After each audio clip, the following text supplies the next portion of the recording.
Hello everyone, the पाठशाला की NCERT series के जियोग्राफी मैराथन में आप सभी का स्वागत है।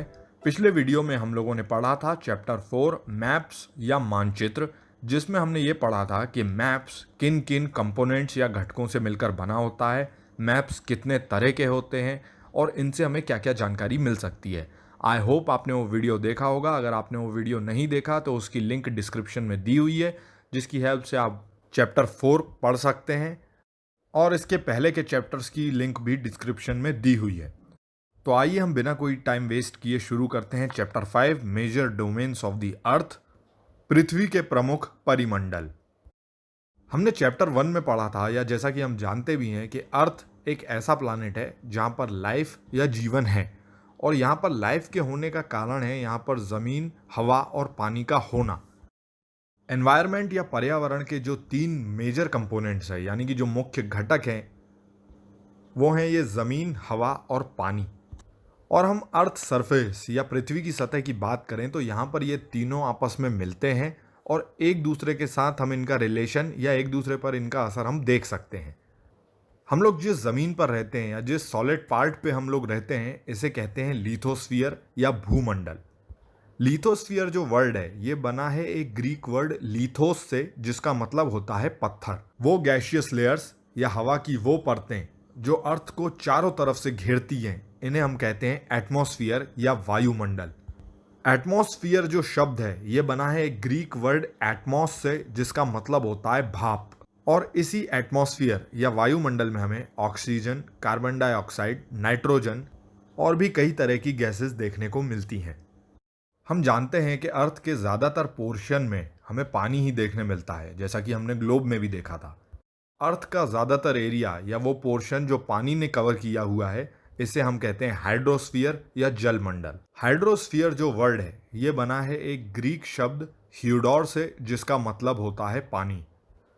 और पानी हमें अपने जितने भी फॉर्म्स या अवस्थाएं, यानी कि पानी, बर्फ और वाटर वेपर या जल वाष्प, इन तीनों में देखने मिलता है, और ये तीनों ही हाइड्रोस्फीयर या जलमंडल के अंदर आते हैं। अर्थ का वो एरिया या क्षेत्र जहां हमें हवा, पानी, जमीन और साथ ही साथ सभी तरह के लाइफ फॉर्म्स या जीवन देखने मिलते हैं, उसे कहते हैं बायोस्फीयर या जीवमंडल। बायोस्फीयर शब्द जो है, ये बना है एक ग्रीक शब्द बायोस से, जिसका मतलब होता है जीवन। तो आइए अब हम इस चैप्टर के हिसाब से आगे बढ़ते हैं और इन डोमेन्स या परिमंडलों को डिटेल में पढ़ते हैं। सबसे पहले आता है लिथोस्फीयर या भूमंडल। अर्थ के सॉलिड पोर्शन या जमीन को हम कहते हैं लिथोस्फीयर या भूमंडल, और यह बना होता है अर्थ क्रस्ट या भू परपटी की चट्टानों से और मिट्टी की लेयर्स या परतों से। और जो ये मिट्टी होती है, इसमें ऑर्गेनिजम्स या जीवों के लिए कुछ खास न्यूट्रिएंट्स यानी कि पोषक तत्व पाए जाते हैं। जो अर्थ का सरफेस है या इसकी सतह है, इसको मेनली हम 2 तरीके से डिवाइड कर सकते हैं। इनमें से एक है कॉन्टिनेंट्स या महाद्वीप, जिनके अंदर बहुत सारे देश होते हैं, और दूसरा अर्थ का मेजर पोर्शन है जो पानी वाला भाग या पार्ट हमें देखने मिलता है, जहाँ पर समुद्र होते हैं। इन्हें हम कहते हैं ओशन बेसिन्स या महासागरीय बेसिन। मैप में या ग्लोब में हम एक चीज़ देख सकते हैं कि ये जितने भी समुद्र हैं, ये सब आपस में कनेक्टेड हैं, लेकिन जितने भी लैंड मासेज हैं या कॉन्टिनेंट है या महाद्वीप हैं, ये सभी एक दूसरे से नहीं जुड़े हुए हैं। देखिए, जो समुद्र के पानी का लेवल होता है, ये लगभग सभी जगह बराबर होता है। इसलिए जब भी हम ज़मीन पर कोई ऊंचाई नापते हैं, तो हम इसी लेवल की हेल्प से नापते हैं, और इसलिए हम इस लेवल को ज़ीरो मानते हैं।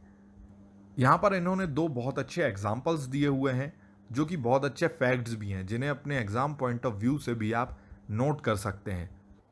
पहला एग्जाम्पल यहाँ पर दिया हुआ है माउंट एवरेस्ट का, जो कि सी लेवल या समुद्र तल से 8,848 मीटर की ऊंचाई पर है।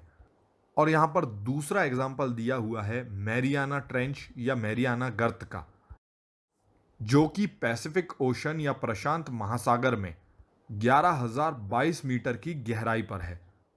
अब हम बात करेंगे कॉन्टिनेंट्स या महाद्वीपों की। वो बड़े लैंड मासेस या ज़मीन के टुकड़े जिन पर कई देश हैं और जो चारों तरफ से समुद्र से घिरे हुए हैं, इन्हें हम कहते हैं कॉन्टिनेंट या महाद्वीप। टोटल 7 महाद्वीप या कॉन्टिनेंट हैं: Asia, Europe, Africa, north Africa, south America, Australia और अंटार्कटिका। अगर हम ग्लोब को देखें या वर्ल्ड मैप को देखें तो हम एक चीज़ देख सकते हैं कि जो नॉर्दर्न हेमिस्फीयर है या उत्तरी गोलार्ध है, यहाँ पर ज़्यादातर लैंड मास या ज़मीन हमें देखने मिलती है। इस चैप्टर में इन कॉन्टिनेंट्स या महाद्वीपों के बारे में थोड़ी थोड़ी जानकारी दी हुई है, तो आइए इन्हें देखते हैं। एशिया, ये सबसे बड़ा कॉन्टिनेंट है। ये अर्थ पे दी हुई टोटल ज़मीन का 1/3 या 1/3 पार्ट कवर करता है।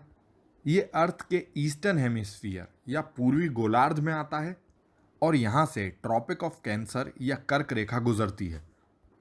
एशिया और यूरोप वैसे तो जुड़े हुए हैं, लेकिन इन दोनों के बीच में आता है यूराल माउंटेन्स या यूराल पर्वत श्रृंखला, जो कि इन दोनों कॉन्टिनेंट्स या महाद्वीपों को अलग करता है। यूरोप, ये एशिया से काफ़ी ज़्यादा छोटा है और अगर हम मैप में देखें तो ये एशिया के वेस्ट या पश्चिम में आता है। मैप में हमें ये भी देखने मिलता है कि ये 3 तरफ से समुद्रों से घिरा हुआ है। इसके अलावा आर्कटिक सर्कल या आर्कटिक वृत्त इससे होकर गुजरता है। अफ्रीका, ये दुनिया का दूसरा सबसे बड़ा कॉन्टिनेंट या महाद्वीप है। अफ्रीका से जुड़े हुए काफ़ी अच्छे फैक्ट्स इस चैप्टर में दिए गए हैं जो कि मैं आपको बताने जा रहा हूं, तो प्लीज़ आप उनको नोट ज़रूर कर लीजिएगा क्योंकि ये क्वेश्चंस बन के आपके सामने आ सकते हैं। अफ्रीका इकलौता ऐसा कॉन्टिनेंट या महाद्वीप है जिससे होकर ट्रॉपिक ऑफ कैंसर, इक्वेटर और ट्रॉपिक ऑफ कैप्रिकॉर्न यानी कि कर्क रेखा, विषुवत वृत्त और मकर रेखा, ये तीनों गुजरते हैं। जो इक्वेटर है या विषुवत वृत्त है यानी कि 0 डिग्री लैटिट्यूड, लगभग अफ्रीका के सेंटर से होकर ही गुजरता है और इसका जो ज़्यादातर पार्ट है वो नॉर्दर्न हेमिस्फीयर या उत्तरी गोलार्ध में आता है। अफ्रीका चारों तरफ से समुद्रों से घिरा हुआ है। यहाँ पर 2 और इम्पॉर्टेंट बातें बताई गई हैं। पहली ये कि दुनिया का सबसे बड़ा रेगिस्तान सहारा रेगिस्तान अफ्रीका में ही है और दूसरा, दुनिया की सबसे लंबी नदी नाइल या नील नदी भी अफ्रीका में ही है। अब आता है नॉर्थ अमेरिका या उत्तरी अमेरिका। यह दुनिया का तीसरा सबसे बड़ा कॉन्टिनेंट है। नॉर्थ अमेरिका साउथ अमेरिका से एक नैरो स्ट्रिप या एक पतली सी पट्टी से जुड़ा हुआ है जिसे कहते हैं इस्थमस ऑफ पनामा या पनामा जल संधि। ये एक इम्पॉर्टेंट फैक्ट है जिस पर यह क्वेश्चन बन सकता है कि नॉर्थ अमेरिका साउथ अमेरिका से किस जल संधि से जुड़ा हुआ है। नॉर्थ अमेरिका या उत्तरी अमेरिका पूरी तरह से नॉर्दर्न एंड वेस्टर्न हेमिस्फीयर यानी कि उत्तरी पश्चिमी गोलार्ध में आता है और इस कॉन्टिनेंट को 3 समुद्रों ने घेरा हुआ है। अब आता है साउथ अमेरिका या दक्षिणी अमेरिका। इसका ज़्यादातर पार्ट हमें सदर्न हेमिस्फीयर या दक्षिणी गोलार्ध में देखने मिलता है। इस कॉन्टिनेंट से जुड़े हुए 2 बहुत अच्छे फैक्ट्स यहाँ पर दिए हुए हैं जो आपको नोट करने हैं। पहला, यहाँ पर एंडीज माउंटेन रेंज यानी कि एंडीज पर्वत श्रृंखला, जो कि दुनिया की सबसे बड़ी माउंटेन रेंज है, यहाँ पर नॉर्थ से साउथ यानी कि उत्तर से दक्षिण तक फैली हुई है। और दूसरा, अमेज़न नदी जो कि दुनिया की सबसे बड़ी नदी है, ये भी साउथ अमेरिका में ही है। एक बात आप लोग याद रखिएगा कि अमेज़न नदी जो है ये दुनिया की सबसे बड़ी नदी है और नाइल या नील जो कि अफ्रीका में है वो दुनिया की सबसे लंबी नदी है। तो प्लीज़ इन 2 पॉइंट्स में कंफ्यूज मत होइएगा। अब आता है ऑस्ट्रेलिया। ऑस्ट्रेलिया दुनिया का सबसे छोटा कॉन्टिनेंट है और ये पूरा सदर्न हेमिस्फीयर या दक्षिणी गोलार्ध में आता है। ये चारों तरफ से समुद्र से घिरा हुआ है, इसलिए इसे आइलैंड कॉन्टिनेंट या द्वीपीय महाद्वीप भी कहते हैं। अब आता है अंटार्कटिका। ये काफ़ी बड़ा कॉन्टिनेंट है जो कि सदर्न हेमिस्फीयर या दक्षिणी गोलार्ध में आता है। जो साउथ पोल है या दक्षिणी ध्रुव है ये इसके सेंटर में आता है। क्योंकि ये कॉन्टिनेंट साउथ पोलर रीजन या दक्षिणी ध्रुव के क्षेत्र में आता है, इसलिए यहाँ पर बहुत ज़्यादा ठंड होती है और यह हमेशा ही बर्फ़ से ढका हुआ रहता है और इसी की वजह से यहाँ पर कोई परमानेंट सिटीज़ या कॉलोनीज़ हमें देखने नहीं मिलती हैं। लेकिन यहाँ पर काफ़ी ज़्यादा रिसर्च और शोध की जाती है, इसलिए यहाँ पर कई देशों के रिसर्च स्टेशंस या शोध केंद्र भी मौजूद हैं। यहाँ पर भारत के भी 2 रिसर्च सेंटर हैं, इनके नाम है मैत्री और दक्षिण गंगोत्री। आइए अब बात करते हैं एटमॉस्फेयर या वायुमंडल की। देखिए, जो हमारी अर्थ है इसे गैस की एक लेयर या परत ने चारों तरफ से घेर रखा है और इसे ही हम एटमॉस्फेयर या वायुमंडल कहते हैं। जो वायुमंडल है ये हमारी अर्थ से जुड़ा हुआ एक ऐसा पार्ट है जिसका एक बहुत ही इम्पॉर्टेंट रोल है। सबसे पहले तो ये हमें हवा प्रोवाइड करता है जिसकी वजह से हम सांस ले पाते हैं, और दूसरा ये हमें सूरज से होने वाले नुकसान से भी बचाता है। जो हमारा एटमॉस्फेयर या वायुमंडल है ये ऊंचाई में लगभग 1600 किलोमीटर तक फैला हुआ है, लेकिन ये नीचे से लेकर ऊपर तक सेम नहीं है। इसलिए इसे कंपोजिशन यानी घटक, टेम्परेचर यानी कि तापमान, और कुछ और भी पॉइंट्स के बेसिस पे 5 लेयर्स या परतों में बांटा गया है। अगर हम अर्थ सरफेस या पृथ्वी की सतह से इन्हें शुरू करें तो ये हैं ट्रोपोस्फियर या शोभमंडल, इसके बाद आता है स्ट्रेटोस्फियर या समताप मंडल, इसके बाद आता है मीजोस्फियर या मध्यमंडल, इसके बाद आता है थर्मोस्फियर या आयन मंडल, और इसके बाद आता है एक्सोस्फियर या बहिर्मंडल। देखिए, जो हमारा एटमॉस्फेयर या वायुमंडल है ये वैसे तो बहुत सारी गैसेस से बना हुआ है, लेकिन सिर्फ नाइट्रोजन और ऑक्सीजन मिलकर ही इसका 99% बनाते हैं, जो कि सूखी और साफ हवा है, जिसमें से नाइट्रोजन 78% है और ऑक्सीजन 21% है, और बाकी की गैसेस जैसे कि कार्बन डाइऑक्साइड हो गई या आर्गन हो गई, ये सभी गैसेस मिलकर इसका 1% बनाते हैं। और इन सभी गैसेस का अपना अपना एक रोल है या अपना अपना एक यूज़ है। जैसे कि ऑक्सीजन हमारे सांस लेने के लिए काम में आती है, नाइट्रोजन जो ऑर्गेनिजम्स हैं या जीव हैं इनकी ग्रोथ में हेल्प करती है, और कार्बन डाइऑक्साइड जो कि है तो बहुत ही कम मात्रा में, लेकिन ये गर्मी को सोखती है जिसकी वजह से हमारी अर्थ का टेम्परेचर मेंटेन रहता है, यहाँ पर गर्मी रहती है, और इसके अलावा ये प्लांट्स यानी कि पेड़ों की ग्रोथ में भी मदद करती है। हमने अभी पढ़ा कि जो हमारा एटमॉस्फेयर है ये वायुमंडल है, ये 1600 किलोमीटर तक फैला हुआ है। अब यहाँ पर नोटिस करने वाली बात यह है कि जो इसकी डेंसिटी है, ये इसका घनत्व है, वो पूरे 1600 किलोमीटर एक सा नहीं होता है, और जैसे जैसे हम नीचे से ऊपर की तरफ बढ़ते हैं हमें इसमें फ़र्क दिखाई देता है। एग्जाम्पल के लिए जो सी लेवल या समुद्र तल है, यहाँ पर इसकी डेंसिटी या घनत्व सबसे ज़्यादा होता है, और जैसे जैसे हम ऊपर की तरफ बढ़ते हैं ये घटता जाता है। हम एक बात और जानते हैं कि जो क्लाइंबर्स हैं या पर्वतारोही हैं, यानी कि वो लोग जो पहाड़ों पर चढ़ते हैं, इन्हें ऊपर चढ़ते समय सांस लेने में तकलीफ़ होती है, क्योंकि जैसे जैसे हम ऊपर बढ़ते हैं या हाइट बढ़ती है तो डेंसिटी या घनत्व कम होता जाता है, और इसलिए इन लोगों को ऑक्सीजन सिलेंडर अपने साथ ले जाना पड़ता है ताकि ये लोग ऊंचाई पर ठीक तरह से सांस ले पाएँ। इसके अलावा जैसे जैसे हाइट बढ़ती जाती है टेम्परेचर भी घटता जाता है। जो एटमॉस्फेयर है या वायुमंडल है ये हमारी अर्थ पर एक तरीके का प्रेशर या दबाव डालता है, और ये प्रेशर भी जगह के हिसाब से बदलता है, यानी कि किसी जगह पर हाई प्रेशर होता है और कहीं कहीं हमें लो प्रेशर देखने मिलता है। और जो हवा होती है ये हमेशा हाई प्रेशर से लो प्रेशर की तरफ, यानी कि उच्च दाब से निम्न दाब की तरफ चलती है। तेज़ी से चलती इस हवा को हम विंड या पवन कहते हैं। अब हम बात करेंगे biosphere the domain of life या जीव मंडल के बारे में।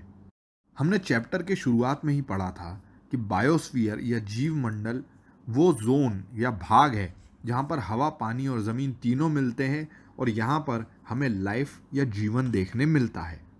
और ये हमें कई स्पीशीज़ या प्रजातियों जैसे कि माइक्रोब्स या सूक्ष्म जीवों से लेकर बड़े बड़े मैमल्स या स्तनधारियों तक देखने मिलता है। ये जितनी भी स्पीशीज़ हैं या प्रजातियां हैं, हम इंसानों को मिलाकर भी, ये सब आपस में और इस बायोस्फीयर या जीव मंडल से जुड़े हुए हैं जिंदा रहने के लिए। ये जो बायोस्फीयर या जीव मंडल है, हम इसे मेनली दो तरीके से बांट सकते हैं। एक है प्लांट किंगडम या पादप जगत, जिसमें आते हैं सारे पेड़ पौधे, और दूसरा है एनिमल किंगडम या जंतु जगत, जिसके अंदर सारे जीव जंतु, जानवर और इंसान आते हैं। और अगर हम बात करें ये तीन डोमेन्स की या परिमंडलों की, यानी कि ज़मीन, पानी और हवा, तो ये तीनों ही एक दूसरे से जुड़े हुए हैं, और इन तीनों का किसी न किसी तरीके से एक दूसरे पर असर पड़ता ही है। एग्जाम्पल के लिए, जब हम जंगलों को काटते हैं, चाहे वो खेती के लिए हो या लकड़ियों के लिए, तो इस वजह से जो स्लोप्स या ढलानों पर मिट्टी है ये कम होने लगती है। और इसी तरह अगर हम नेचुरल कारणों की बात करें तो अर्थक्वेक या भूकंप की वजह से भी हमें ज़मीन में बदलाव देखने मिलते हैं। अगर हम एग्जाम्पल की बात करें तो सुनामी के बारे में हम सभी जानते हैं। कई बार ऐसा हुआ है कि जहाँ जहाँ सुनामी आई है वहाँ के कई इलाके पूरी तरह से डूब गए हैं। कई बार जब हम वेस्ट मटेरियल या दूषित पदार्थों को नदियों, झीलों, तालाबों में डालते हैं तब वो पानी हम इंसानों के यूज़ के लायक भी नहीं रहता और दूसरे लाइफ फॉर्म्स यानी कि जो पानी में रहने वाली प्रजातियां हैं जैसे कि मछली, इनके लिए भी हानिकारक होता है। हम जानते हैं कि थर्मल पावर प्लांट्स यानी कि तापीय विद्युत संयंत्र, फैक्ट्री और गाड़ियों से निकलने वाले धुएं से एयर पॉल्यूशन होता है यानी कि वायु प्रदूषण होता है। हमने अभी CO2 यानी कि कार्बन डाइऑक्साइड के बारे में पढ़ा था, जिसके अपने कई फायदे हैं, लेकिन इसका ज़रूरत से ज़्यादा बढ़ जाना भी हमारे लिए एक प्रॉब्लम है। इसके ज़्यादा बढ़ने से पूरी की पूरी अर्थ का टेम्परेचर बढ़ने लगता है और इसे हम कहते हैं ग्लोबल वार्मिंग या भूमंडलीय तापन। इसके बारे में हम सभी ने सुन रखा है और हम बहुत अच्छी तरह से इसके बारे में भी जानते हैं। ये अर्थ और हम सभी के लिए बहुत ज़्यादा नुकसानदायक है। इसलिए ये बहुत ज़्यादा ज़रूरी है कि जो भी रिसोर्सेज या संसाधन हमारे सामने हैं, इनका यूज़ हमें बड़े केयरफुल तरीके से करना चाहिए ताकि हमारे ये जो डोमेन्स हैं, लिथोस्फीयर, एटमॉस्फेयर और हाइड्रोस्फीयर यानी कि भूमंडल, वायुमंडल और जलमंडल, इन तीनों के बीच का बैलेंस ठीक तरीके से बना रहे। तो यहाँ पर हमारा चैप्टर ख़त्म होता है। आई होप आपको ये चैप्टर अच्छे तरीके से समझ में आया होगा। अगले वीडियो में हम पढ़ेंगे chapter 6, major landforms of the earth, पृथ्वी के प्रमुख स्थल मंडल। अगर आपको इस चैप्टर से रिलेटेड कोई भी डाउट हो या आप इससे रिलेटेड किसी भी टॉपिक से किसी भी तरह का कोई क्वेश्चन पूछना चाहते हो या आप हमारे इन वीडियोस में किसी भी तरह का कोई इम्प्रूवमेंट देखना चाहते हो तो प्लीज़ हमें कमेंट सेक्शन में कमेंट करके ज़रूर बताइए। इन्फॉर्मेशन और एजुकेशनल कंटेंट के लिए हमारे चैनल को सब्सक्राइब ज़रूर कीजिए। Thank you so much.